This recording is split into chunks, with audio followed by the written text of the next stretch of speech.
anyone else that's like logging in after can catch up, or they can ask questions, afterwards as well. So let me introduce myself. My name is Massiel Perdomo. I'm the partner for Lifestyle International Realty, the Fort Lauderdale branch. I actually started my career in commercial real estate initially, which was about 9 years ago or so, about 9, 10 years ago. And I had a friend who her parents had some land and it was commercial land. So they gave me the listings to start. And of course, I didn't know too much about it, but I said yes, and I'll figure it out, right? So I started taking a bunch of trainings for commercial. Luckily, I was on the listing side, so I had a little bit more control. And I started through that. Afterwards, they also had some warehouses, and I, till this day, still manage about 25 warehouses for them, and I do all the leases for them. So it's been close to 10 years doing that. In the middle, commercial real estate can take a little bit longer to pay sometimes, especially with the bigger deals. The due diligence periods are normally longer. So there's times that you're waiting 6 months, a year, to get paid. So then with that, in the beginning of my career, I needed to get paid sooner. So I went into residential. Residential, you can get paid sooner. You can do 30 days, 45 days. So I still do both. I really do have a liking to commercial real estate. It's a lot more different where it's based more on numbers, location, your business plan. So when you find something, and just even the type of clientele that you're working with is serious because this is their business that they need to run. So to this day, I do still do a lot of commercial. So today we're going to be going over the LOI, which is the letter of intent. So the letter of intent is basically where you're going to put your offer. It's kind of like saying the contract to lease when you're doing a lease agreement, right? So the letter of intent is just a meeting of the minds in simple terms, 2 to 3 pages at most. And it's just giving you terms of what you would want on this lease agreement or sales purchase. You can go directly into a sales contract to purchase. I personally like to do the letter of intent and kind of just jot down the terms and then have the attorneys take care of the contracts. It doesn't, the perks of doing the letter of intent also is that 1, it's free, right? 2, it kind of just narrows down what the main terms of the contract are going to be. And 3, it's non-binding and you don't have to put escrow either. So you are going into a good faith that if this is executed, that you're moving forward towards a contract, right? So it's normally, you're going to most commonly use it for a lease agreement. These commercial leases can be anywhere from 3 to 5 to 10 to 20 years and more. So you definitely want to kind of jot down the main items of this lease term. There's a lot of things that you can negotiate in a lease. The term of the lease, if you're going to be building out the property, if you're going to get what's called TI or TIA, tenant allowance, tenant improvement allowance, who's going to be paying for that? Who's going to be doing the work? When does the actual rent commencement start? And I'll show you some examples of past LOIs that I've done. But there's so many things that you can negotiate in a lease agreement. That's why it's important to know a lot, about this when you're negotiating. So you'd be doing a disservice to your client if you don't try to negotiate a lot of the different types of items. So from, when they actually start paying rent, a lot of these, they're not just key ready to go into the type of business that wants the space. So you might have to do some improvements and kind of get the space fitted to the client. And that can take time. So the client doesn't want to be paying rent if they're not actually making any income yet because they're doing these improvements, right? So there you can negotiate what's called the rent abatement. Those are 3 months of rent while they get their build out or while they get their business situated and running. So I am going to screen share and start showing you kind of what LOIs look like, what you should have on there, the information. You definitely want to do kind of an introduction. We always do our letterhead for our company, right? An introduction, or I usually try to do a little client background or bio of what their business does. And then you identify, who's the tenant, who's the landlord, the property, Let me pull one up and share with you guys so we can just kind of go through it together. Screen share. Okay. So we'll start with the leases. That was for a purchase. This is for a purchase as well. These have either not moved forward or are executed. So I'm not just, I know this is being recorded, so I'm not disclosing anybody's information here that is not already something that's executed. Okay.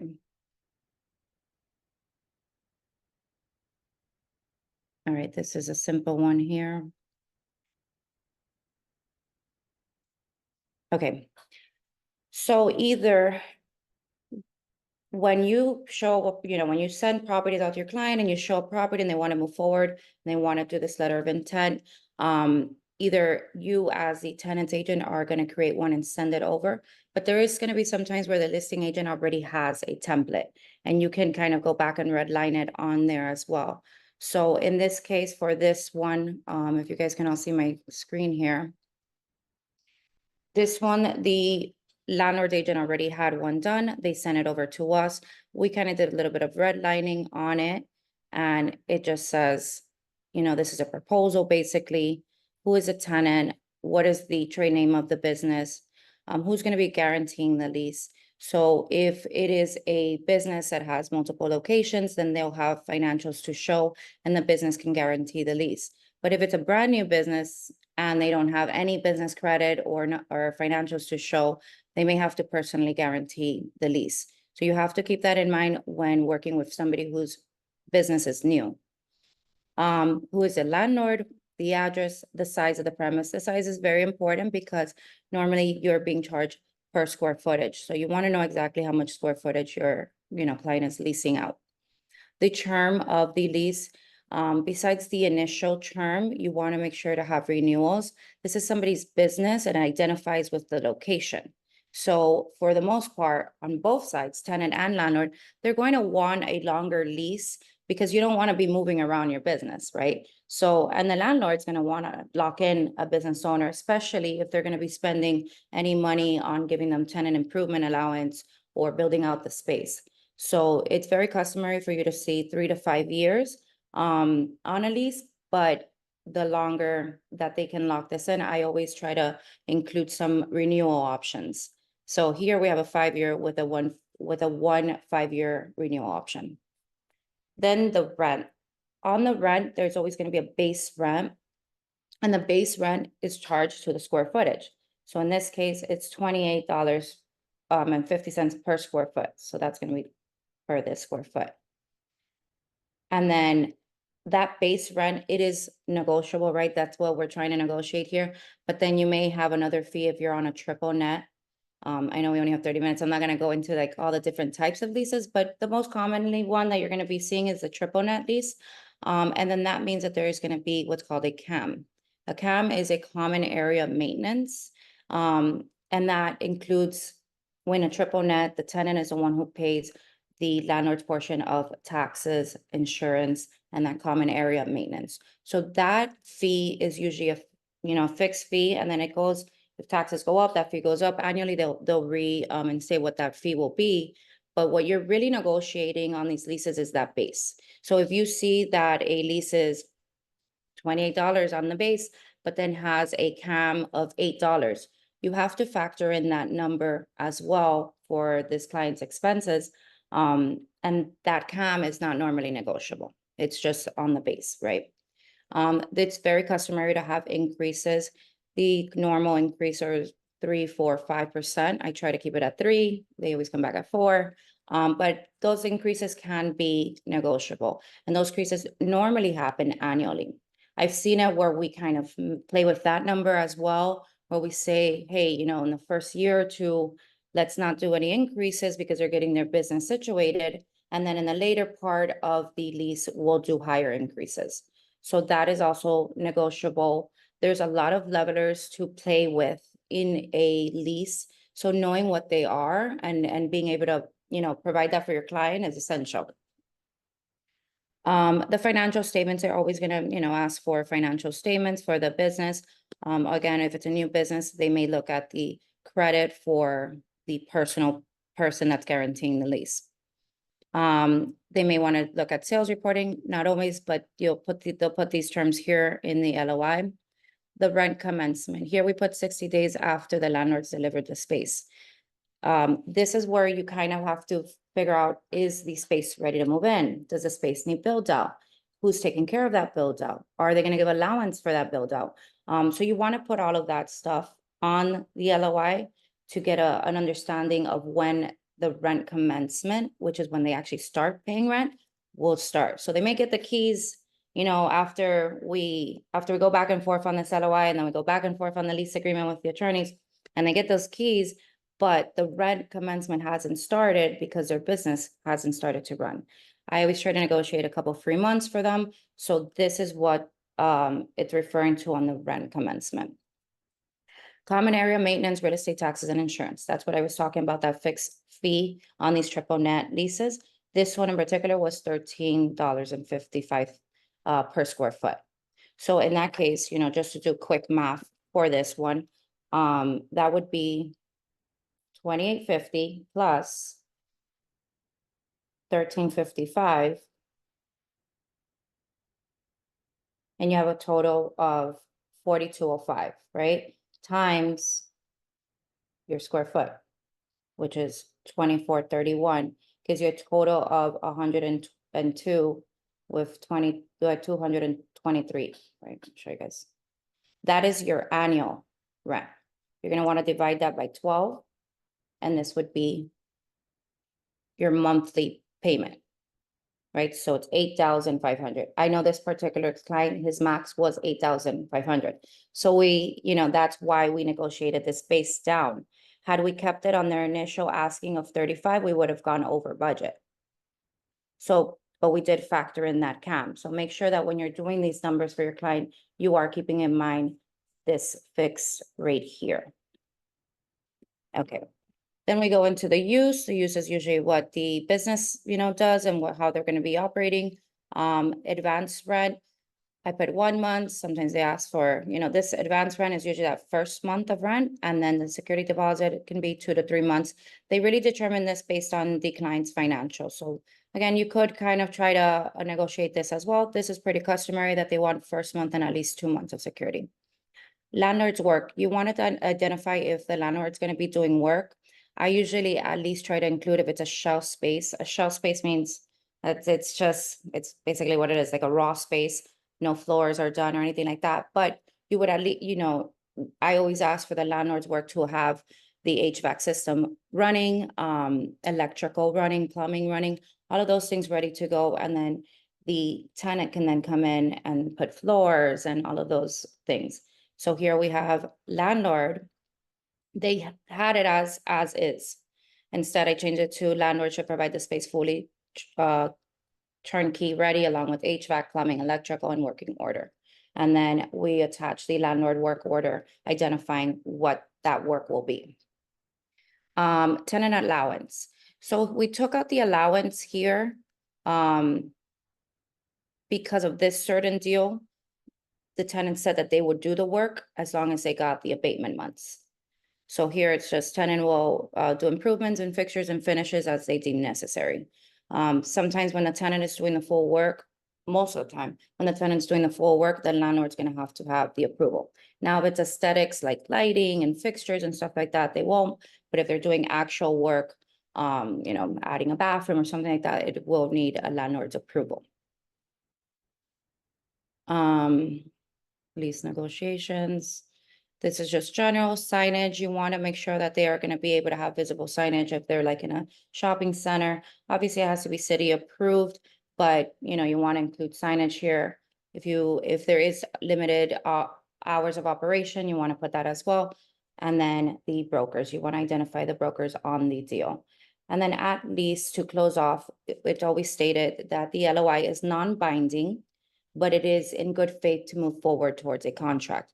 And once the LOI is executed by both parties, then the landlord really shouldn't be accepting other offers, we should be having good faith to move towards the lease agreement. The lease agreements are usually drafted by the landlord's attorney. And then at that case, you're still going back and forth. So this is just like the preliminary meeting of the minds, very general kind of terms. And then when you actually get to the lease, there'll still be some back and forth. The attorneys will go at it. And this can take some time. So just be patient when you are doing commercial real estate. On every single little item is important. And there's things that are so small that could make a deal fall, right? So until that lease is actually fully executed and you have those keys, the deal's not done. So this is what this letter of intent looks like. I have many examples, so I can pull up another one. Let me see. I know we had a template on our lifestyle app. I've worked off of that template. It really depends on the type of let me see if this one opens. On the type of deal you're doing, if you're doing like a warehouse compared to a retail. So I like to use the ones that I've used in the past and kind of just, edit them. Let me see if one more will open.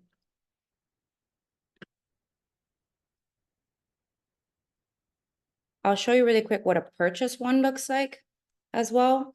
Purchase, you can just go straight to a sales contract as well. I like to do the letter of intent and then let the attorneys deal with that.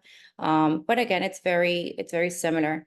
The background of the company, I always state, especially if they are a credible company, like in this case has 45 years. Who is a seller, who is a purchaser, the price for the purchase, the deposits, and when they will be collected. In this case, they had a lease back, the terms of the lease back, the due diligence, prepare for, especially purchase contracts on commercial, to be longer due diligence periods. In that time, they're doing environmentals, they're collecting materials, they're doing surveys, so they need that time. In this case, I only put 60, but there's, they go as long as 3 months, 6 months, depending on the building or the land or what they're intending to do. They may want to look into city approval, zoning, and all of that. So it takes time. So due diligence periods are pretty lengthy on the purchases. This is a governmental approval period. This is for the site plan. They want to take it to the city and make sure that you can, build what they were intending to build. Closing, I always try to keep it tight after the government approval period. And then the real estate commissions and brokers are here. And again, always closing it out with, this is a letter of intent. It's non-binding, but it is in good faith to move forward towards a contract. All right. So with that said, I can take questions, and I want to share just like a recent story of an agent from West Palm. Louis, I don't know if he's on here, but Louis Rosquet, he does mostly residential real estate purchases, not even leases in the residential, right? And he met this client buying a sofa, buying a couch, and he got this lead, and he didn't even know if he was going to work it. He's like, I don't really do leases, without initially understanding that these commercial leases can be very lengthy leases. And in this case, this client was looking for a 10-year lease for a huge warehouse. He asked Marcos, the partner at his branch, what should I do with this? Do I take it or not? Marcos like, hey, speak with Massiel. He tells me about the deal. I'm like, absolutely, this is a big deal. We're definitely taking it. Let's work this together. And we worked that deal day and night for like 3 months, worked our asses off for it.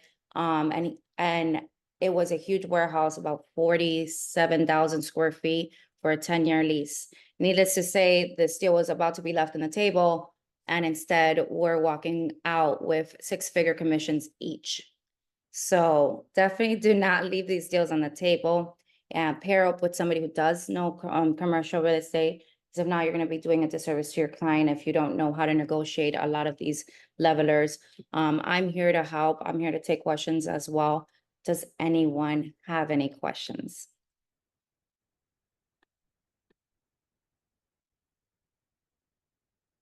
Wow. Okay, no questions. Anything on the chat? Here we go. Okay, can you I make have a this? question. Sure. How does this differ when, how does the process differ when the real estate is not included for a commercial space? If it's just the business itself that's being sold? Yeah, so it would be the same. You identify, what is being, negotiated. If it's just the business, it's different if you're just buying the business and the business name and the intangibles of the business, or you're buying the business assets.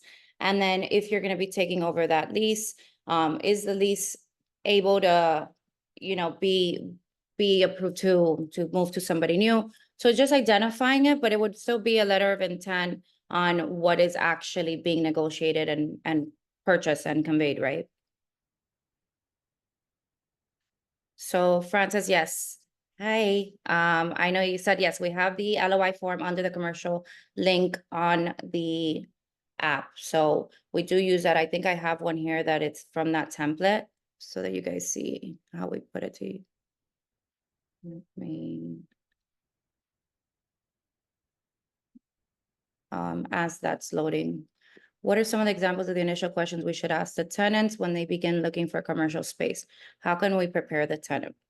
Okay, so I'd like to know the ins and out of the business initially when you're having that first conversation. What does the business do? What are the needs for the space that they're looking for? Do they need like walk by traffic? Do they need visibility? Are they okay to be like in a shopping center? Do they need a standalone building? You want to know enough about the business. For the one that we first reviewed, it was a mattress business. And one of the things that they let me know initially was that they need to have access to a back loading door.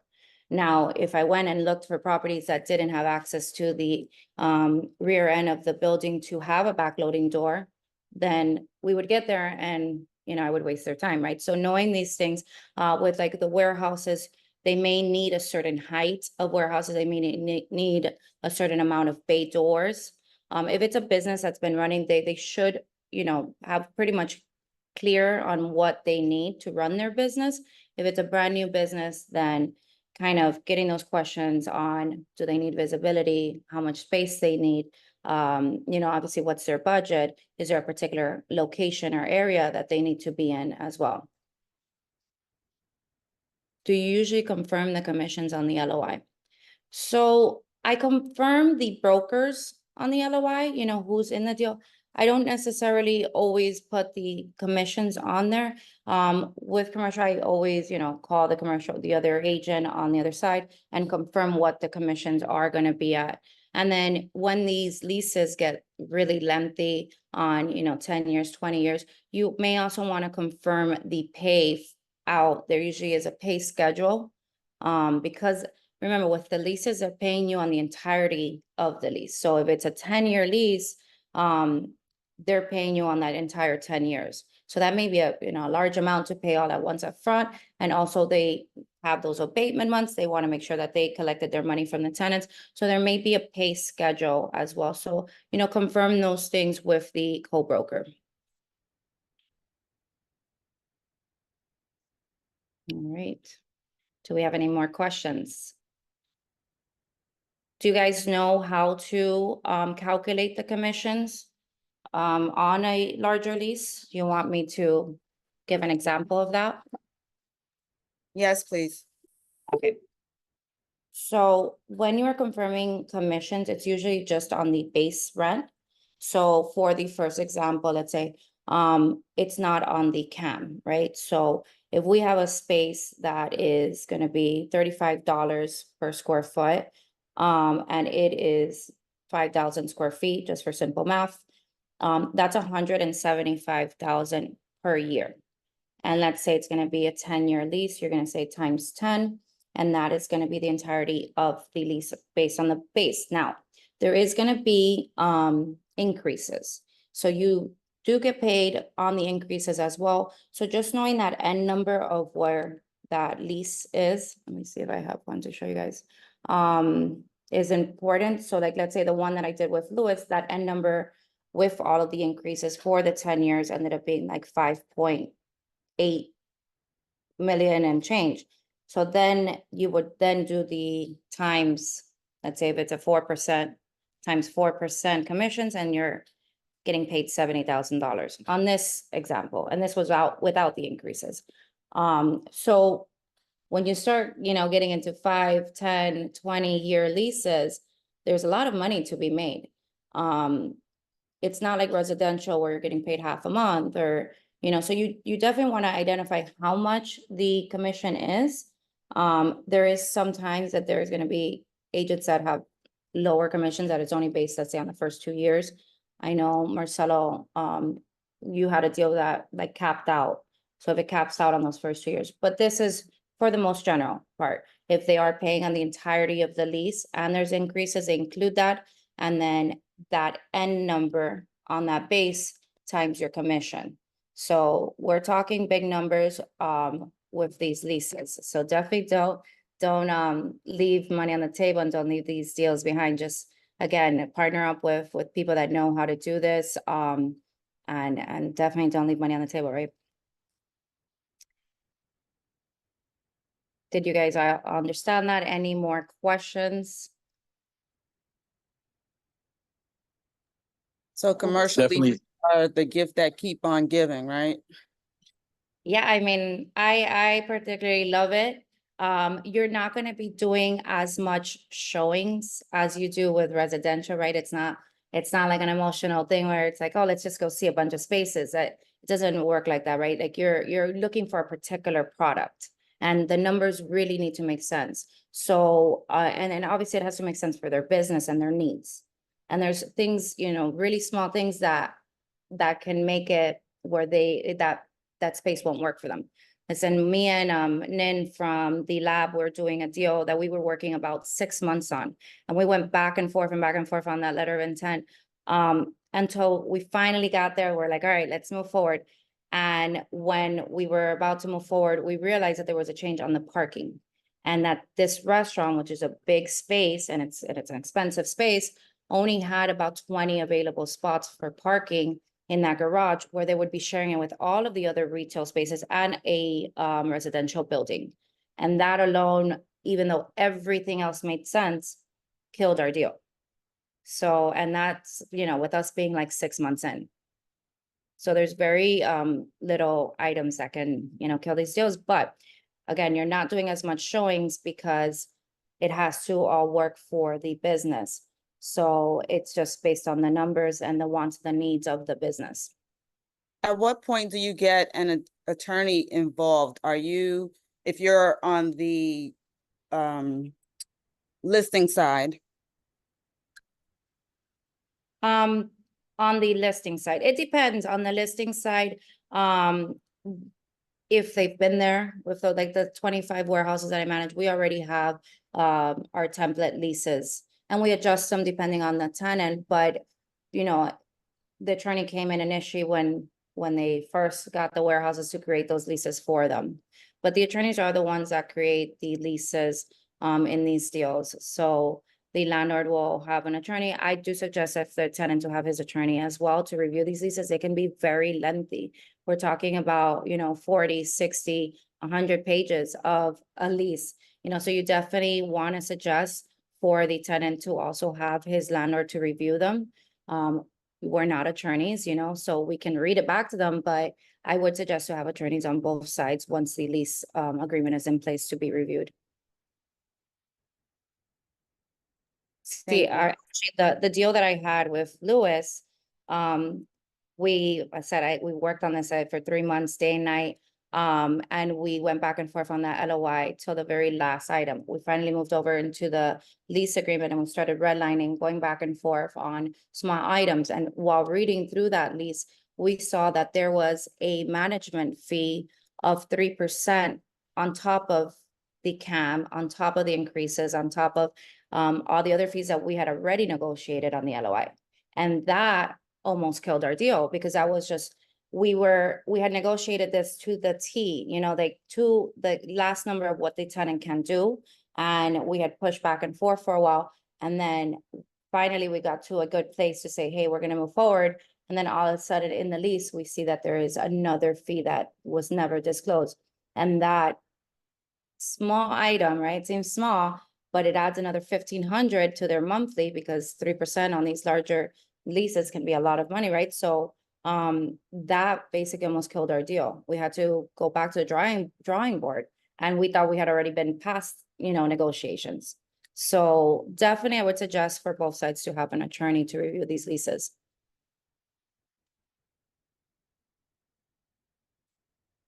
I sent my contact information on the chat. That's my direct cell number. I do pair up with agents to do deals, but again, it has to make sense for me and the agent. I don't, I try to vet the deal or vet the client prior to. And obviously I want to give you guys value, right? When we're pairing up, when we're teaming up in these deals. So I do vet the deal, make sure that it makes sense for me, make sure that I'm going to have time to give to you. We do Zoom shares. We go through, I do have access to CoStar, which is basically the commercial MLS.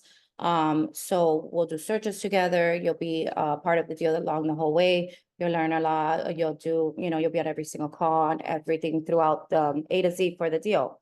But again, it has to make sense for me and you. I don't take on every single deal because I would be doing a disservice to agents that I've committed to, right? So, but I am happy to help, with quick questions and I'll get on a call. And again, this was a little bit more preliminary, so you guys just kind of get a general idea. We can do this again if it needs to, if we do another call to go further into this.